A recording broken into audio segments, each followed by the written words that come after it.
Ok, pessoal, vamos dar uma passadinha rápida no jornal O Diário de hoje, na edição de hoje do Jornal O Diário.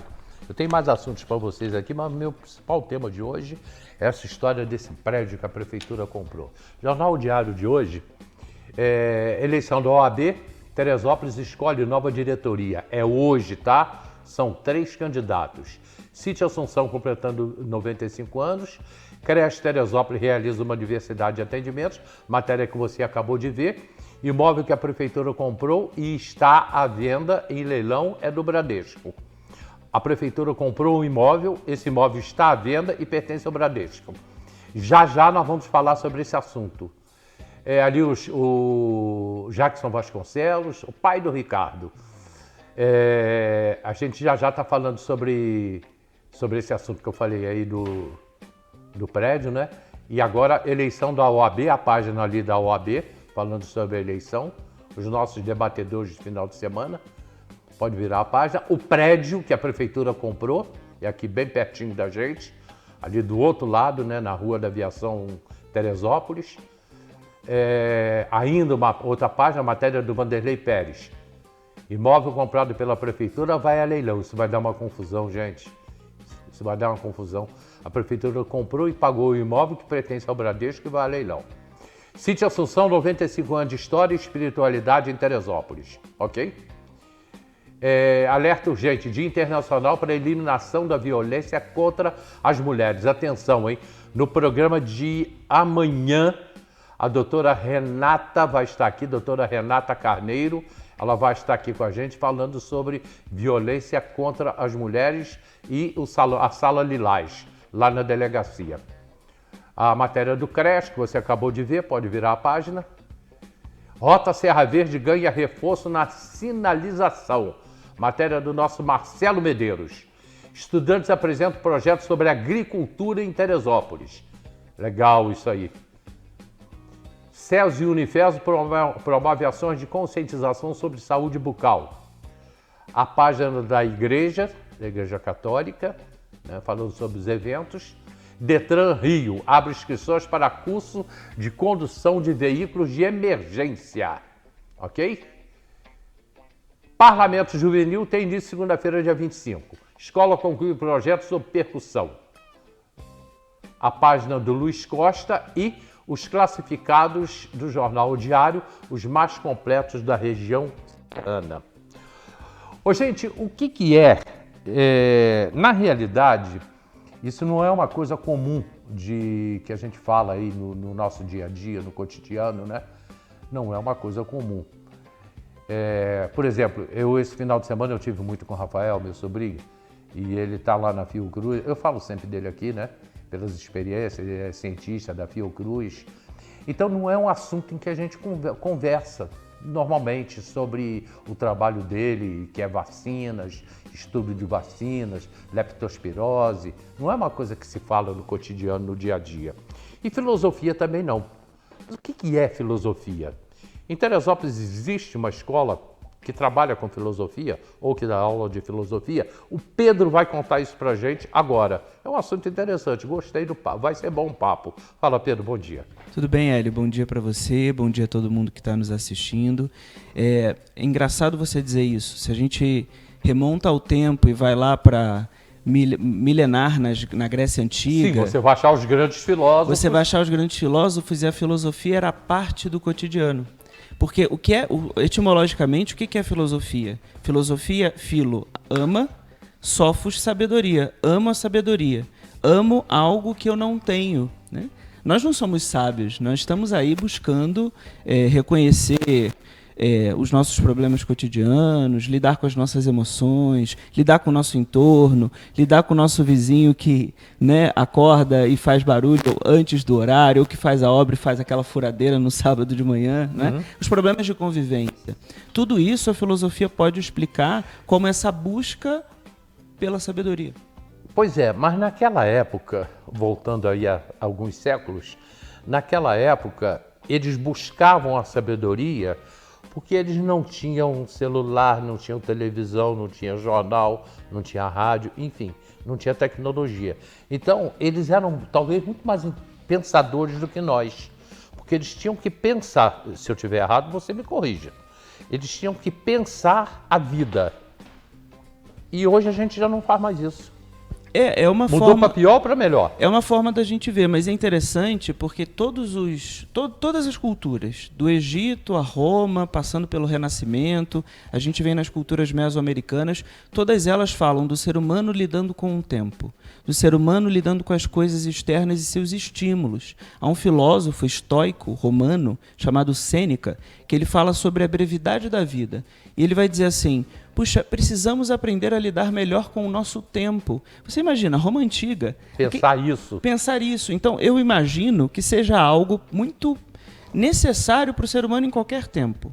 Lidar com o seu tempo e o seu espaço. Como eu lido com isso? Tempo e espaço. Aquilo que eu acordo de manhã e vou dormir.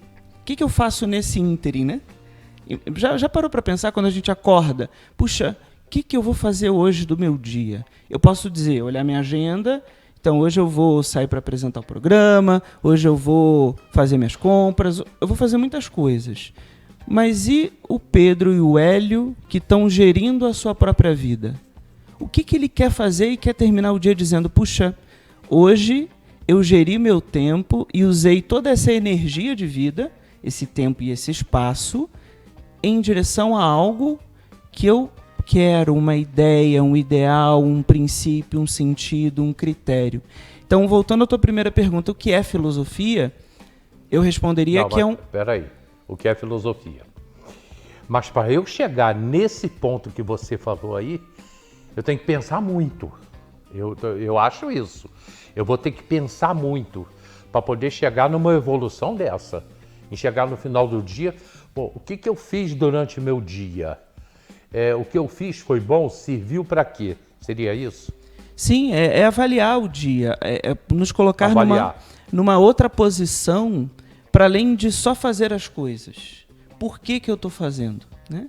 Por que eu estou me relacionando? Por que eu estou convivendo? O que eu estou buscando? Filósofos, buscar a sabedoria. E aí a gente pode dizer algo que é interessante da filosofia como uma busca natural, que é buscar as causas, buscar os princípios. Então eu te diria, é um critério. Se eu estabeleci um critério de vida para mim, em que eu quero ser melhor todos os dias, é um critério. Eu vou sair de casa e vou dormir buscando esse critério. Eu vou fazer qualquer coisa buscando esse critério. Ser melhor todos os dias. Onde? Como? Aí a vida vai me apresentando as oportunidades para isso, nas relações pessoais, nas relações afetivas e por aí vai. Você, obviamente, você estudou e você continua fazendo filosofia. Exatamente. Como você chegou a isso? Eu cheguei muito novo, com perguntas muito grandes, né? Uma das perguntas que eu lembro de fazer para minha mãe é que, sabe a lei da gravidade, que tudo cai? Eu ficava me perguntando, por que eu fico em pé e os meus órgãos não caem? Porque se tudo que sobe desce, por que eu e os meus órgãos não caem? Então eu sempre me fiz muitas perguntas e me aproximei dessas perguntas durante o meu processo de investigação na faculdade, por aí vai, e entrei na Nova Acrópole há cerca de 13 anos, na sede da Ilha do Governador, né, lá no Rio de Janeiro, e comecei ali a reconhecer muitas das respostas e fazer outras perguntas. E é o que eu sigo fazendo como buscador, como professor voluntário da Nova Acrópole, como filósofo, perguntar sempre sobre a vida e algo interessante que a gente vai aprendendo na filosofia. A gente nunca para de aprender e está sempre aberto a aprender com as relações humanas, com a vida, com as pessoas ao nosso entorno. Né? Então a gente vai sempre aprendendo e principalmente com a natureza. Mas então isso veio desde a infância? Eu acredito que sim. Eu acredito que tenha vindo de uma série de perguntas que eu me fazia, né? E fui encontrando muitas respostas, outras não, e a filosofia veio me ajudando a me encaixar no mundo, a ser melhor ser humano, né? Não que eu seja um excelente ser humano, porque a gente está em busca, mas a filosofia nos ajuda a reconhecer o nosso melhor e a trabalhar por isso, né? Ainda que a gente vá reconhecer também as coisas que não são tão boas assim, né? Quando a gente olha para fora e para o mundo, né, a gente estava acompanhando aqui o teu programa, quantas coisas no dia pesadas, duras, difíceis Sim. a gente não vê. A gente vê isso em nós mesmos também. Quantas grosserias a gente não faz no dia que a gente não gostaria de fazer? Quantas coisas ruins a gente não pratica no dia que a gente não gostaria de praticar? Mas a filosofia nos ajuda a também olhar para as coisas boas que nós realizamos e a aprender a trabalhar pelo filosofos, a buscar o bem, a buscar o bom, a buscar o belo, a buscar o justo, o verdadeiro, o princípio, a unidade, Deus e por aí vai. E aí, bom, aí, peraí, já deixa eu voltar. Você terminou Deus, foi a última coisa que você falou. Buscar o princípio, a vida, Deus. Aonde Deus entra nisso, na filosofia? Há muitas culturas. Eu ia te perguntar, onde o espiritual entra? Ou a filosofia é espiritual? Esse é o grande ponto da história da filosofia, né? Porque até o final do Renascimento, para trás, as buscas filosóficas estavam intrínsecas com as buscas religiosas, científicas e por aí vai, né? Tirando o processo da Idade Média, que foi um processo mais duro. Sim. No período histórico, há uma busca cientificista da filosofia, muitas vezes de limitar a filosofia a uma matéria aplicada, concreta. Ela vem com todo o processo histórico do positivismo, do século XVII para cá.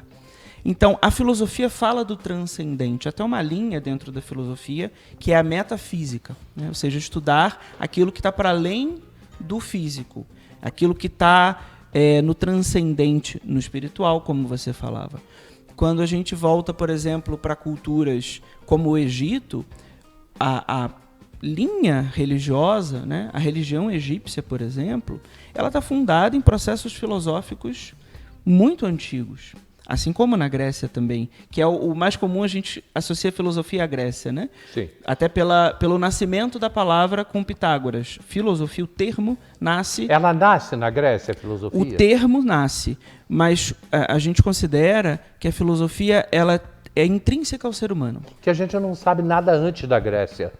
Exatamente, e essa é uma busca do nosso programa de estudos da gente resgatar, né? Por exemplo, as tradições mesoamericanas, incas, astecas, maias, têm tratados belíssimos que se associam com religião, mas se você vê o fundamento, fala de moral, fala de ética, fala do indivíduo, fala da sociedade, com a religião junto. Então a gente poderia chamar de filosófico, porque é buscar algo que está para além da minha consciência, que está para além do físico, do tangível, né? Daquilo que eu dimensiono. Então, a filosofia e o espiritual, o transcendente, o atemporal, o princípio, a unidade. Olha que interessante, né? Quando a gente vai lá no templo de Delfos, na Grécia, tinha uma máxima que é: ser humano, conheça-te a ti mesmo e conhecerás a natureza, os deuses e o universo. Que coisa mais filosófica, que é mais religiosa, mais científica, mais política, mais artística do que conhecer a nós mesmos? Eu vou precisar me dirigir minhas emoções, eu vou precisar entender como agir no mundo de maneira concreta, que não fira o outro, o bem, né, o generoso, e a gente poderia ir muito mais por aí, né? Então a filosofia e o princípio atemporal, uma unidade, Deus, como queiramos, está associado ao longo de todo o processo histórico. Você tinha que ter aparecido na minha vida há 20 anos atrás. Mas aí eu falo contigo depois sobre isso.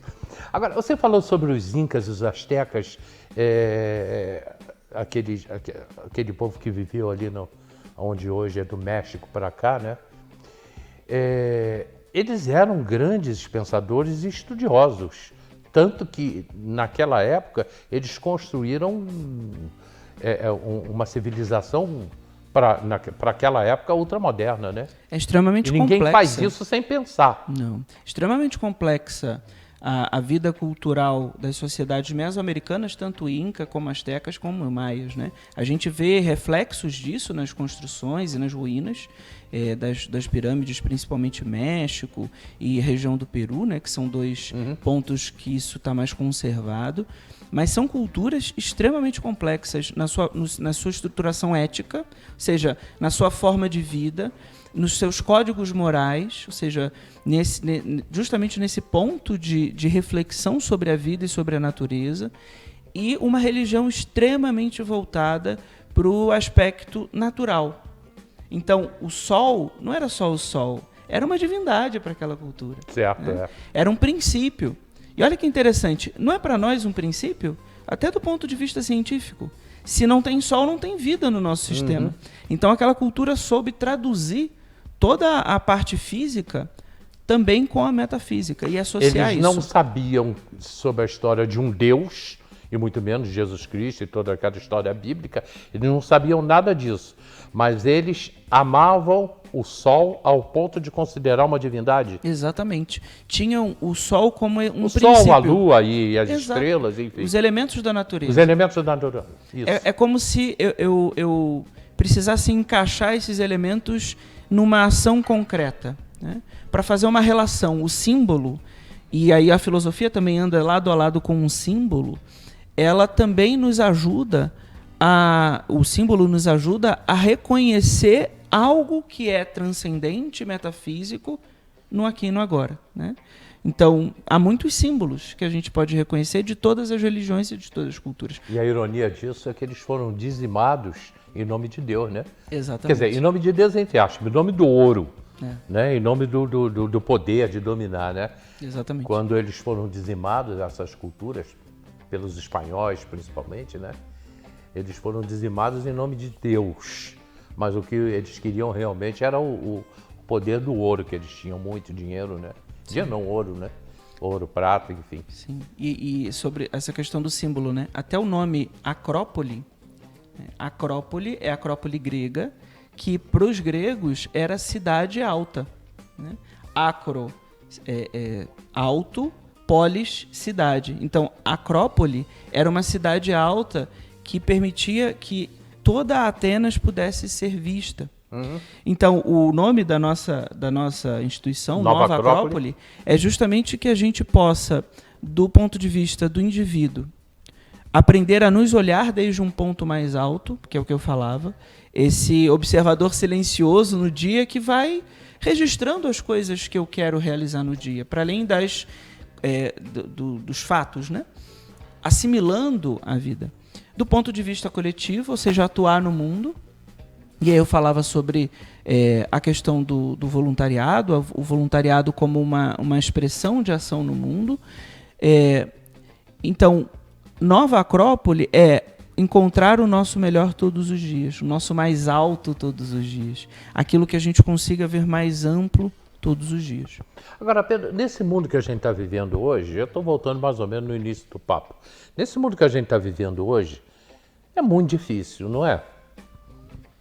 Como é que você facilitaria isso para os seus alunos, por exemplo?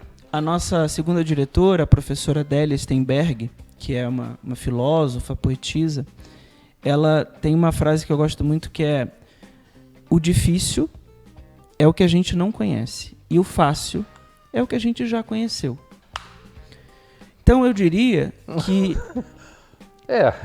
Porque é difícil. É difícil. Mas se eu realizo um trabalho e me proponho, pode ser que vai ficando mais fácil. Ou não, né? Ou não. Então, fácil e difícil vai depender um pouco dos limites da consciência de cada um, né? A proposta da Nova Acrópole é que a gente consiga concretizar ensinamentos filosóficos nas nossas relações humanas. Porque transformar o mundo, transformar a nossa cidade, transformar o nosso estado, transformar o nosso país, para o indivíduo, talvez seja algo muito grande a gente pensar numa grandiosidade que é a nossa cidade, né? Ainda que seja pequena comparado ao nosso estado, ela é grande. Mas para mim. Você pode transformar você mesmo. E aí, que os gregos vão dizer? Ser humano, conheça-te a ti mesmo e conhecerás o universo, a natureza e todas as coisas. Ou seja, nós somos um mundo. Se nós nos transformamos, nós somos capazes de transformar o nosso entorno, nós somos capazes de transformar a nossa realidade, nós somos capazes de conviver melhor e de maneira mais consciente no mundo. Então, a proposta da Nova Acrópole é que a filosofia possa ser um critério, né? Uma forma de ação no mundo.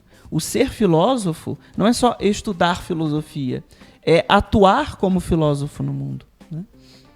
Eu estou com uma pessoa aqui te fazendo perguntas. Ótimo. Ele é professor, eu não o conheço, mas ele sempre participa do programa aqui comigo, Leandro Coutinho. Primeiro ele faz um comentário, onde ele bota aqui, Leandro, muito obrigado, tá? Rapaz, quando comecei o programa, eu achei que você ia participar mesmo. Eu uso para introduzir filosofia nas turmas. Não, perdão. O novo ensino médio retirou há tempos da sala de aula. O novo ensino médio retirou tempos em sala de aula, filosofia e história. Isso é um crime para a educação.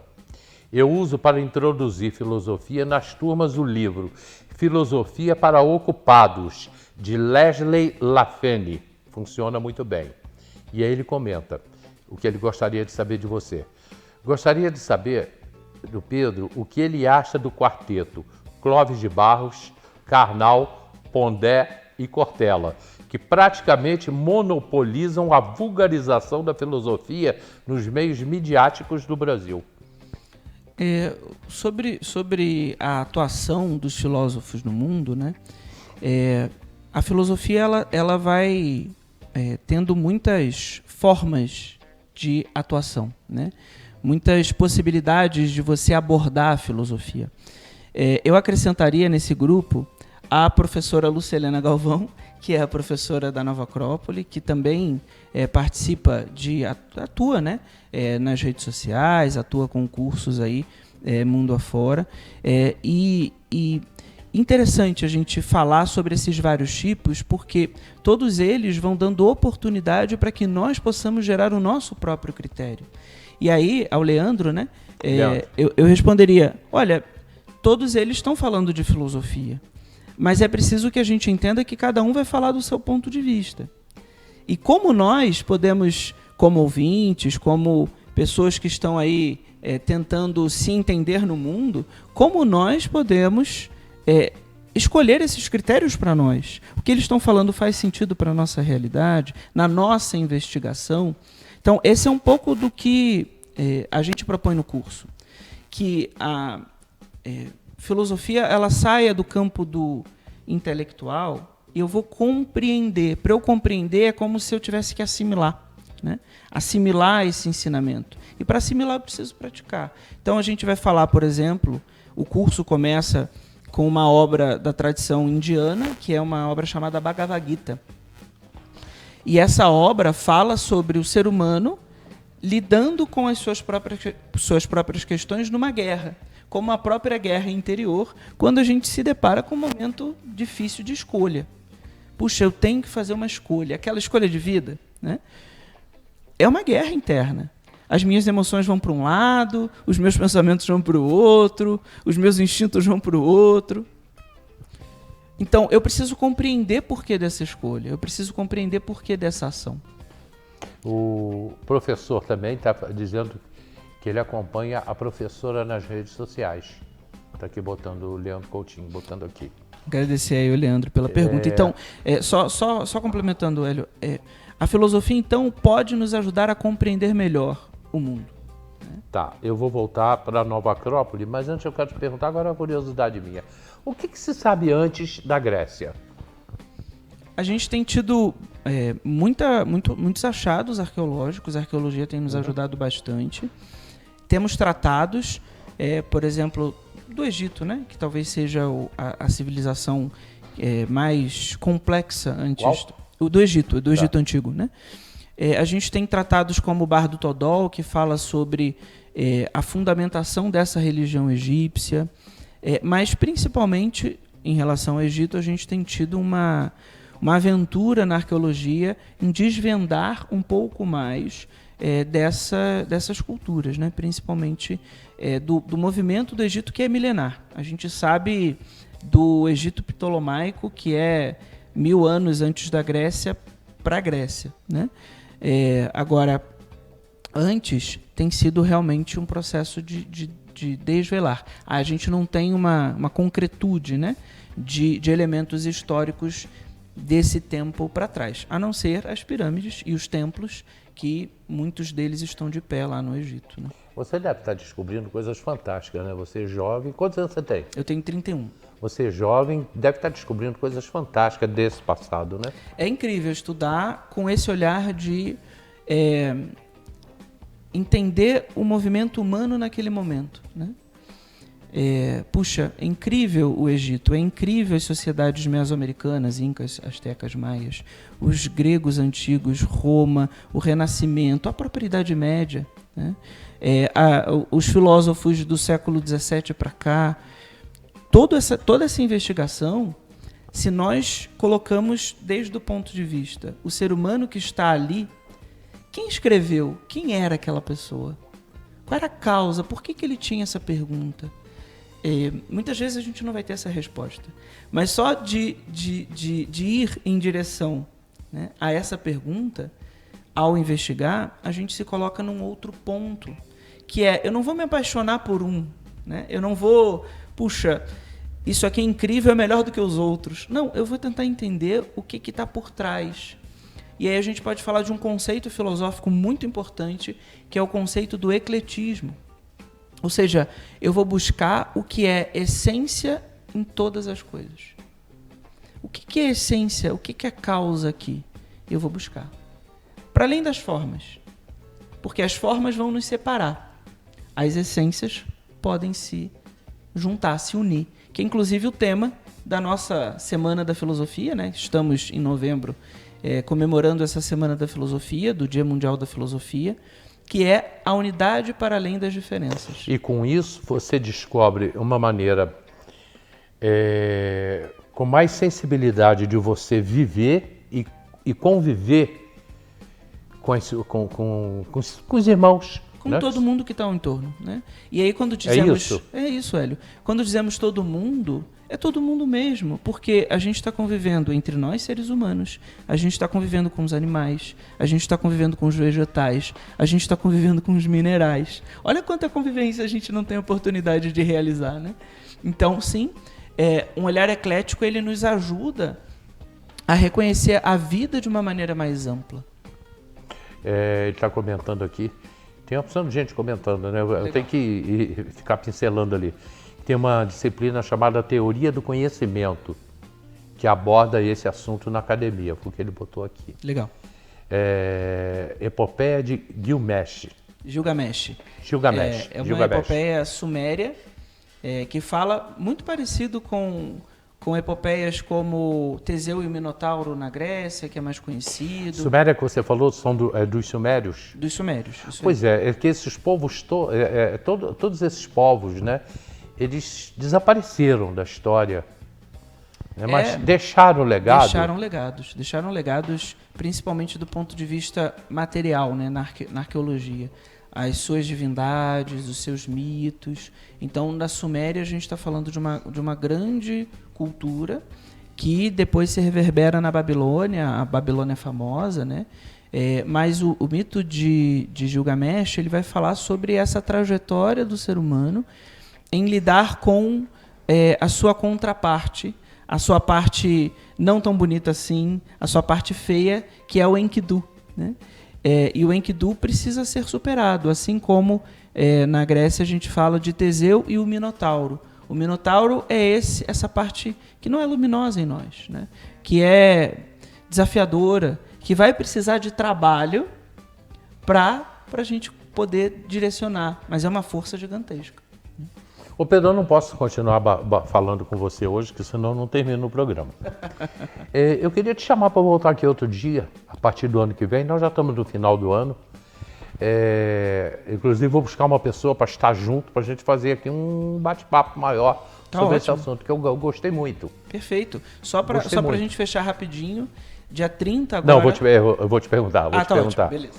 Porque, na realidade, dentro do meu pouco conhecimento da vida, né, eu sou um pensador. Eu me isolo muito, eu me isolo bastante. Né? E me isolo à tarde, me isolo à noite, convivo bem com isso. As pessoas falam, solidão nada, eu quero pensar. Tá? E eu vou tirando minhas conclusões. Queria conversar mais com você. Tá ótimo. Podemos? Canal aberto. Então, janeiro a gente volta, tá? Perfeito. A gente para aqui dia 13 de dezembro, a gente só volta 13 de janeiro. Agora fala da Nova Acrópole e como é que as pessoas podem procurar você. Tá ótimo. A gente, dia 30 de novembro, agora, sábado, às 2 da tarde, a gente vai ter uma roda de conversa lá na Casa de Cultura, Adolfo Bloch. Nós vamos falar como a beleza como exemplo de unidade. Essa roda de conversa vai vir, inclusive, um professor da Nova Acrópole lá da Barra da Tijuca, o professor Joseph. A gente vai conversar um pouquinho sobre esse tema da beleza para encerrar a nossa Semana da Filosofia e também uma exposição de fotos de voluntários da Nova Acrópole que está lá em cartaz na Casa de Cultura Adolfo Bloch. Está em cartaz desde o dia 18 e vai até o dia 30. Então, quem quiser conhecer, essa é a nossa atividade mais próxima, né? Para conhecer. Nas redes sociais Nova Acrópole Teresópolis, você vai encontrar Google, vai encontrar todos os nossos canais por lá. O Pedro volta aqui. Ele vai voltar, com certeza o Pedro vai voltar aqui. Quem me conhece, quem acompanha o programa Cena, sabe que eu vou trazer o Pedro de volta aqui, né? E eu estou indo para o comercial. Pedro, muito obrigado, tá? Obrigado você, obrigado a todo mundo. Você não precisa sair agora não, precisa? Preciso trabalhar. Então, já eu falo com você. Eu estou fechando aqui esse bloco. A gente vai e eu volto já para falar sobre esse imbróglio do governo, né, da prefeitura, a compra desse prédio. Que coisa, hein? A gente volta já. Eu tenho